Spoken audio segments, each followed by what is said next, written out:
But before I was homeless, my father always told me never to sit on the wooden benches in the subway stations. He said they could carry bed bugs, so I stood far away from them until the subway tugged tired pulleys to and from 125th Street. Before I was homeless, teachers always told me never to leave school too late, that the trains became the maze of the Minotaur and little girls could not have Herculean strength, that it is thanks to God, I guess, if we get home safe after dark has fallen already. Hold yourself steady. Before I was homeless, I still did not understand why.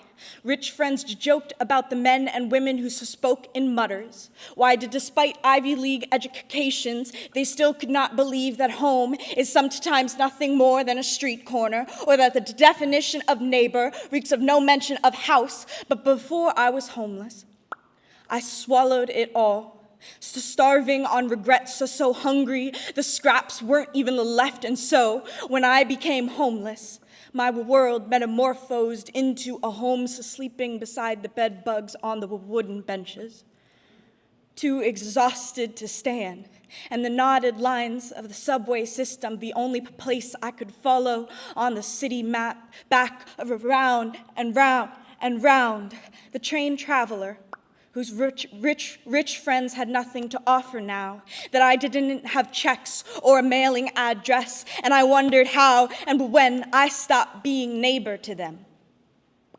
When I was homeless, I was forced to learn the universal language of the muttering, the desperation of fluency so accented by being spit on, harassed, bruised, and bedbug bitten. The rich can't translate it into empathy, but once you've learned it, you never really forget. See, the tug of the subway car still tugs $1 out of my still barren pocket, drops it into the hat for every Showtime standout, while Wall Street's suit next to me tries to hide red-eared guilt behind a $300 haircut.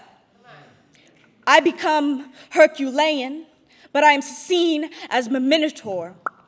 I learn why we monsters hide in mazes like train stations, begging not to be found. I realized, tearfully, homeless, my father could have been speaking of me, what I would one day become, when he spoke of bedbugs. I slept on those wooden benches, hiding black and blue, pleading, until the train seats turned to church pews of please don't hurt me, and the limp-bodied, shaky-handed prayers to the one-train God of please don't call the cops today, of the deadly weapons in the hands of a child hands forced to become something deadly. Oh God, I've lost it. Of Harlem isn't even my home anymore, because who am I if I don't have a house to return to? To my train underground, is this just a closer step down the staircase to hell? No. Is this already my damnation? I haven't seen the sun in so long, and then now I ride the subway toward a home. No, it's only a house, far so smaller than any station, and I climb the stairs toward the sun, but I still won't tell anyone what I have become, because selfishly, I want to be neighbor to them again. Not bedbug, not monster.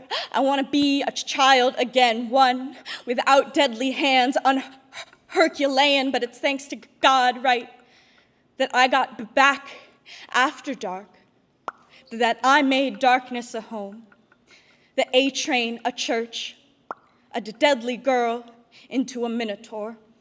Thank you.